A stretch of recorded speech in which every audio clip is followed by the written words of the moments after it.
ท่า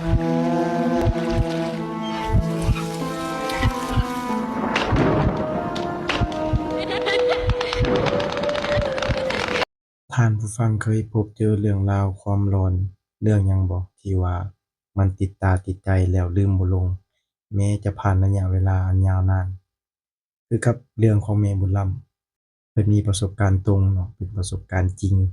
ในสมัยวัยเด็กเป็นเรื่องที่เพิ่นว่าเป็นเรื่องแบบความอยากรู้อยากเห็นหรือความสงสัยความบ่เชื่อเนาะจนนำไปสู่ความหลอนที่บ่อาจมีวันลืมจนมาถึงปัจจุบันนี้เนาะ เรื่องนี้เป็นเรื่องที่แม่บุญล้ำเล่าให้ฟังและก็ยังยืนว่าเป็นเรื่องจริงบ่แม่นเรื่องแต่งและก็เห็นมากับตาโดยบ่ได้ฟังมาจากไผเนาะเป็นประสบการณ์ตรงคือเรื่องนี้ต้องย้อนไปในสมัยวัยเด็กประมาณ50ปีก่อนเพราะซึ่งปัจจุบันนี้เพิ่นก็อายุ70อ่อนๆแล้วเนาะในตอนนั้นลาวเราก็อยู่ในช่วงที่กำลังใกล้จะปลดปล่อยแม่บุญล้ำก็เป็นเด็กน้อยคนหนึ่งเนาะที่เกิด อยู่บ้านหนองลำจันเมืองจำพรแขวงสรรณเขตณตอนนั้นเนาะอยู่ในช่วงวัยเด็กเพิ่นเกิดอยู่ในครอบครัวชาวไร่ชาวนาวิถีชีวิตก็แบบบ้านๆเนาะที่ว่าหากินตามธรรมชาติแบบ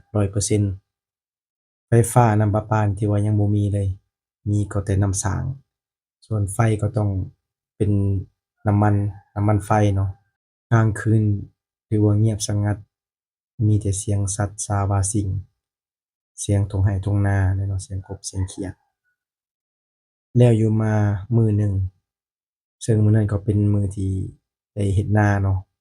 ลงคาดไถนาลงปลูกข้าวเขาเอิ้นลงดำนาก็เพิ่นก็เฮ็ดไปเรื่อยๆตามประสาหั้นแหละเนาะคือว่าเด็กน้อยสมัยนั้นเนาะถ้าอายุประมาณ11-12ปีนี่ถือว่าเวียกบ้านการเรือนถือว่าเป็นหมดทุกอย่างเลยเนาะถ้าเทียบจากคนในเมืองก็ถือว่าเป็นผู้ใหญ่ เพิ่นก็เฮ็ดก็ช่วยพ่อแม่ตามกำลังที่มีก็เฮ็ดป่าเฮ็ดไปจนมาได้ยินผู้ใหญ่เพิ่นโซกันแบบว่าเราดำนาไปนำแล้วก็โซกันไปนำเพิ่นก็เงี่ยงหูฟังเขตต่อระหว่างบ้านกับชายป่ามันจะมีผีชนิดหนึ่งก็คือผีโพงออกมาหาอยู่หากินจับกบจับเขียดกินเซาะกินอยู่หั้น คือลักษณะของผีโพงมันจะเป็นผู้ชายที่ว่ากลางเว้นก็เป็นคนปกติเนาะส่วนกลางคืนมันก็จะออกหากินเนาะแล้วก็ใช้แสงจากโพงดังเยื่องจับกบจับเขียดตามห้วยนองคลองบึงตามทุ่งไร่ทุ่งนาที่ว่ามีสัตว์ซุกซุมอยู่เนาะแล้วก็ผีโพงนี่เขาเชื่อกันว่าเป็นผีที่ว่าผิดคู่ผิดคู่หรือว่าถูกคำสาปเนาะ และก็ถ้าหากว่าผู้ใดหากเห็นหน้าผีโพงนี่มันก็จะสาปแช่งด้วยการใช้ก้านกล้วยหรือว่าไม้คานเนาะสัตว์ข้ามหลังคาเรือนของคนผู้นั้นแล้วก็ภายใน3วัน7วันภายในเรือนก็จะมีอันเป็นไปหรือว่าเกิดแนวบ่ดีขึ้นกับในเรือนหลังนั้นเนาะ หลังจากที่ว่าแม่บุญล้ำได้ยินการสนทนาของผู้ใหญ่แบบนั้นก็เกิดความสงสัยอยากรู้อยากเห็นเนาะบ่เชื่ออยากไปพิสูจน์แล้วหลังจากที่เฮ็ดไร่เฮ็ดนามาหยังแล้วก็ได้ชวนหมู่แหละโสสู่กันฟังเนาะตามโสสู่กันฟังว่าโอ้ได้ยินเรื่องราวผู้ใหญ่เล่ามาแบบนี้ไปเบิ่งบ่ก็ชักชวนกันพอตกลงกันได้ก็ได้นัดหมายกันเนาะแล้วก็ได้แต่ละคนนี่ต้องได้ตัวพ่อแม่ ในตัวพ่อแม่ว่าจะไปลิ้นอยู่เรือนหลังนั้นหลังนี้แบบเพราะว่าคันขออนุญาตเพิ่นนี่แล้วจ้อยสิได้ไปแบบนั้นเนาะซึ่งเพิ่นก็ซักซนกันได้ประมาณ9คน9คนโดยมีอ้ายหำชื่ออ้ายหำเนาะเป็นผู้ใหญ่กว่าหมู่ในการนำพาไปเบิ่งมันก็จะมีตูบเถียงนาที่ว่าเขาเฮ็ดด้วยใบอันตองกุ้งใบใหญ่ๆน่ะโดยเฮ็ดเป็นทั้งฝาอ้อมแล้วก็ เฮ็ดเป็นหลังคาพร้อมเนาะโดยมันจะเป็นเถียงนาที่ยกสูงขึ้นมีพื้นมีกะลางเขาก็จะก่อไฟดังไฟกันยังอยู่รุมเนาะแล้วก็นอนอยู่เทิงแล้วแล้วถัดจากนั้นไปก็เป็นไร่นาอยู่ประมาณ 1แล้วก็จะเป็นป่าโคกไปทางนั้นเนาะเป็นป่าใหญ่เป็นป่าดงใหญ่เลยแล้วข้ามป่าดงใหญ่นั้นไปก็จะเป็นอีกบ้านหนึ่งพอไปถึงเถียงนาทุกคนก็ช่วยกันเนาะทำความสะอาดปัดบ่อนอยู่บ่อนนั่งเพื่อว่าจะรอท่าฮอดประมาณ10โมงหรือ11โมงหรือฮอดเที่ยงคืนเนาะตามที่เชื่อกันว่าโมงนั้นมันจะออกมาหากินเนาะทุกคนก็ตื่นเต้นแล้วก็ใจจดใจจ่อก็โซก็สนทนากันไปเนาะจนฮอดเวลาประมาณ11โมงเนาะถือว่ามันมี2คนหลับไปเพราะว่าท่าเบิ่งบ่ไหวมันดึกเนาะและเรือนั้นก็ยังอ้อแอ้ๆกันอยู่จนประมาณเกือบๆเที่ยงคืนเนาะไอ้หำถือว่าส่งสัญญาณมาบอกนี่ "เฮ้ยๆสู้ๆๆ" สินะกวักเลยเนาะกวักแบบเบาๆใส่เสียงเบาๆนะเด้ๆๆว่าซั่นน่ะนี่เด้ก็พากันวันนี้หลายคนก็ใช้ไม้หรือว่านิ้วหั้นน่ะทั่งให้เป็นรูทั่งใบตองกุงให้เป็นรูแล้วก็ส่องออกไปก็ปรากฏเห็นเป็นแสงไกลอยู่ไกลเนาะคือแสงหิ่งห้อยนี่มันอยู่ไกลแต่ว่ามันผิดแปลกอยู่ว่ามันจะเป็นแสงใหญ่ๆแล้วก็มันจะขึ้นๆลงๆเนาะคือกับคนเราเวลาเราเห็นกบเห็นเขียดเราก็นั่งลงคุบเนาะยัดใส่ของแล้วก็ลุกขึ้นมาคืนมันจะเป็นแบบนั้นเนาะขึ้นๆลงๆแสงนั้นมันจะอมเขียวอมม่วงแดงเหลืองเนาะวูบวูบๆๆไปส่องไปทางหน้าหั้นอันน่ะมันก็เขาเอิ้นว่า มันเป็นแสงที่บ่ได้มาจากธรรมชาติหรือว่าคนแน่นอนเนาะคนก็ใจจดใจจ่อส่องเบิ่งเนาะหายใจฮึดฮาดลุ้นระทึกนั่นแหละเนาะว่าโอ้สิ่งที่ผู้ใหญ่เว้านี่มันแม่นแท้สิ่งที่เขาโซกันนี่บ่เชื่อก็ต้องเชื่อแหละเนาะแล้วไอ้หำก็เว้ากระซิบบอกน้องๆไว้เนาะว่าโอ้มันมีแท้เว้ยผีโพงนี่เว้ยสู้อย่าปากเด้อสู้อย่าปากเงียบบ่เด้อปากนี่ตายเด้อสู้เด้ยเงียบๆเด้ แล้วก็ทุกคนใน